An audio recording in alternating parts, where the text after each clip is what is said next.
Hello, universe, what's up?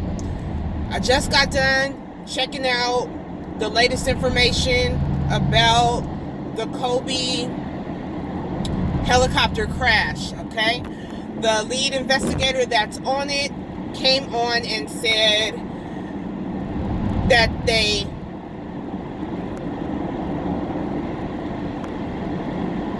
there was no TAWS, which is a terrain awareness system, which is a system that lets you know what the terrain is. If there's a mountain in front of you, if you need to pull up, if you need to go low, if you need to go left, if you need to do whatever it is you need to do. That there's no black box in those large passenger helicopters. There's no audio, I guess, kind of recorded internal recording system in there. You know, if you have like the vehicles that I drive, we have a system in there, and if we happen to push that button, or if we're in distress or something like that, it will begin to record internally everything that's going on.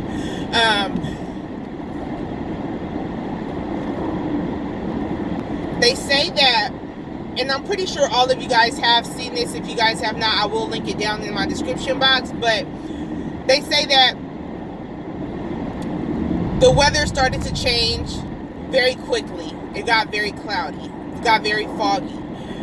Then it says that the helicopter then descends, okay, 300 feet, and then makes a quick left and crashes down into the hillside, going approximately 156 miles an hour.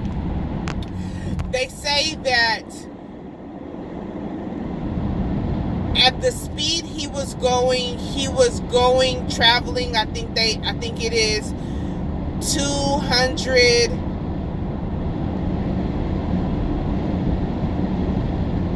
or 2,000 feet a second or something like that, okay? Now, damn, I missed my exit. Now, remember in my last video where I was just telling you guys that there was a man who came on and gave an interview. It was a very short clip, a very short interview, and he said that it sounded as if the engine was having a hard time keeping the helicopter afloat. Okay? He said it sounded like it was having some kind of an engine problem. I cannot find that. I have looked everywhere to try to find that interview, and it's almost like it just disappeared. I don't know where it's at. Because that struck me that person was the only one that said anything about an engine or what may seem like mechanical malfunction of some sort. He was the only one that said it, and I was like, wow, like that would be the only thing to me that would make sense. Because why wouldn't an experienced pilot such as that guy, who has the amount of hours, people say he's super safe, he is more than capable of handling that, safety first all the time, every trip, every day. Why would such an experienced pilot descend to any level going at that rate of speed,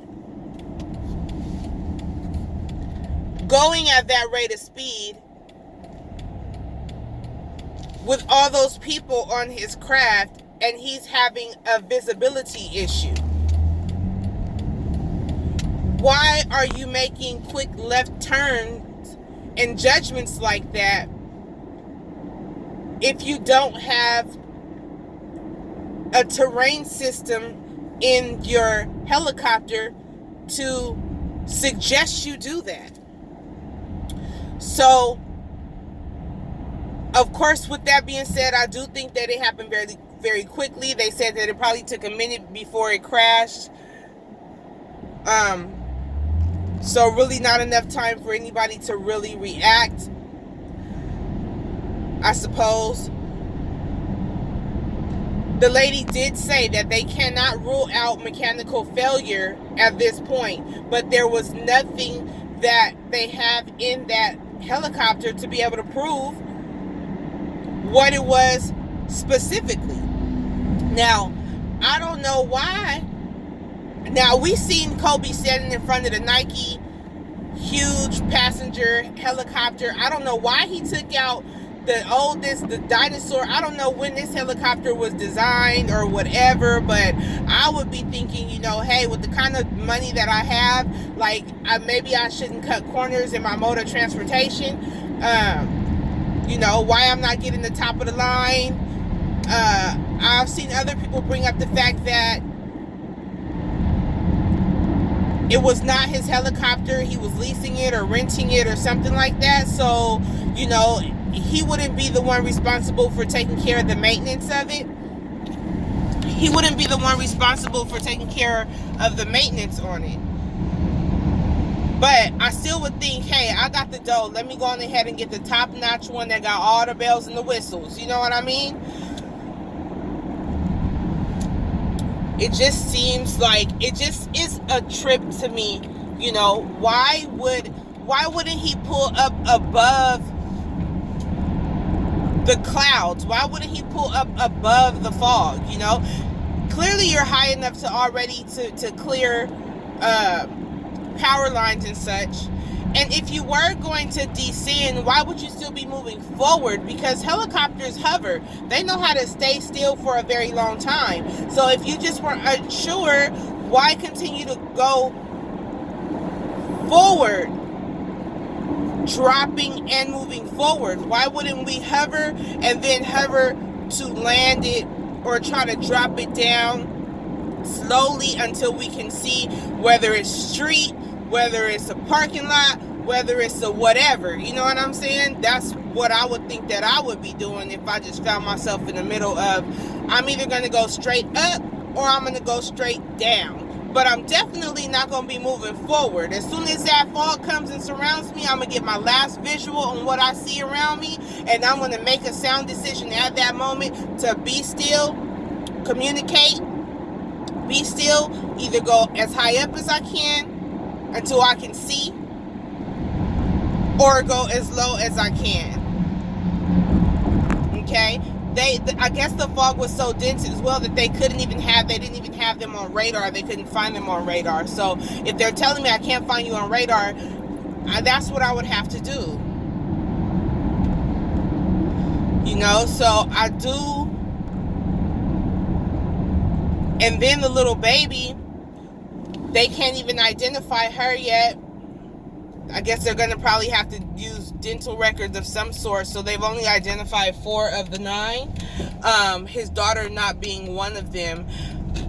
The reality is that the plane did catch fire, which was the reason why the plane caught fire and the brush around it and everything caught fire, which was the alleged reason why the fire department did not just go in there and try to save anybody, I guess because it was such a fire or blaze going on around there. But then again, that bothers me as well, because shit, you got on packs, you got on clothes, you got on fire retardant, fire resistant clothing. This is what you trained to do, is go run y'all asses in some burning buildings. Y'all did it with 9/11. Y'all go run y'all ass up in a burning building and go save a cat. Okay, a dog. So, I don't know about that either. I think it's just extremely tragic all the way around. But with the situation of us not having, he took out the dinosaur of the big passenger jets. So we can't even figure there's no answers. There's no answers. But I really wish if anyone else heard that one interview, it was super short. What the man says that it sounded like the engine was having trouble and it was having trouble keeping the helicopter afloat.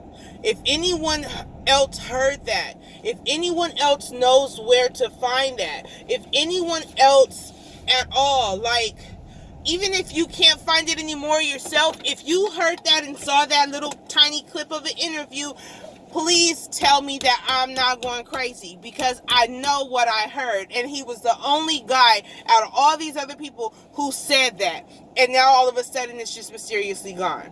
So I don't know why this just, typically when things like this happen, they don't really resonate with me that much. And I have never followed the Lakers. I've never really followed Kobe Bryant. I know my son really likes Kobe Bryant, but I've never really followed him. Apart from his scandal, and then I didn't see too much happening with him after that. I kind of felt like he just decided to dedicate his time to his family. And so I thought that was very commendable, and he was still having, children with his wife. I think that was very beautiful, but I didn't really know too much about him. So for this to actually be something that is really kind of tugging on me a little bit, kind of bothering me, not sitting very well with me, has me in my feelings a little bit,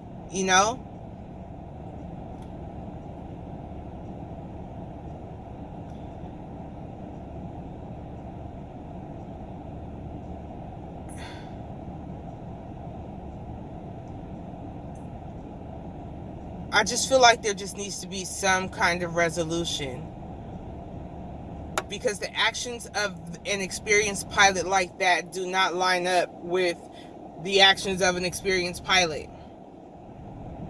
So I don't know, y'all let us know what y'all think, for real.